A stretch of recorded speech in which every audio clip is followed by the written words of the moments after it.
Bien avant que les navires européens n'atteignent les rivages de l'Afrique tropicale, un réseau commercial solide et organisé y existait déjà.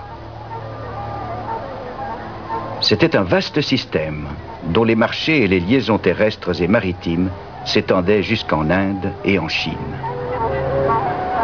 Le centre africain de ce système se trouvait ici, dans le grand empire du Mali.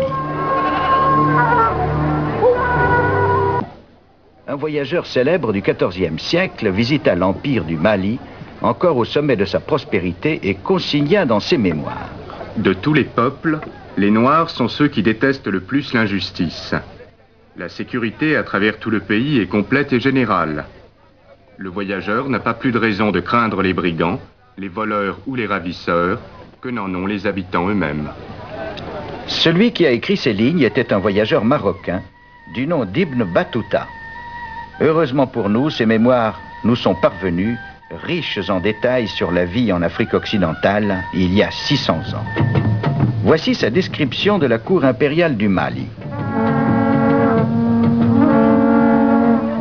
Certains jours, le sultan tenait audience dans la cour du palais, sous un arbre. Il était assis sur une estrade recouverte de tapis de soie et surmontée d'une ombrelle de soie couronnée d'un oiseau en or. Le sultan porte une coiffe en or. Il est vêtu d'une tunique de velours rouge, confectionnée dans de précieux tissus venus d'Europe. Il est précédé de musiciens dont les guitares sont en or et en argent. Derrière lui, 300 esclaves soldats.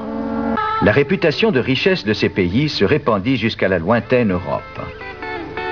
Une carte espagnole célèbre, datant de 1375, décrit les sources et les cheminements de cette richesse. Alors que la configuration de l'Afrique du Nord était déjà connue, cette carte donna pour la première fois des informations géographiques sur l'intérieur du continent. Derrière les régions incultes du Sahara, au centre de l'empire du Mali, la carte montrait un berbère à dos de chameau pouvant être Ibn Battuta en personne. On le voit s'approchant du puissant seigneur du Mali sur son trône, tenant haut un splendide globe d'or. La rumeur disait que cet empereur était l'homme le plus riche du monde.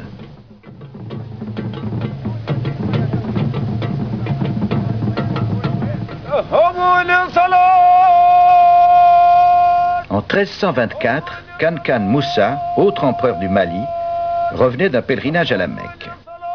Impatient d'exalter le prestige de l'islam, il décida de transformer sa ville de Tombouctou en un centre savant et religieux.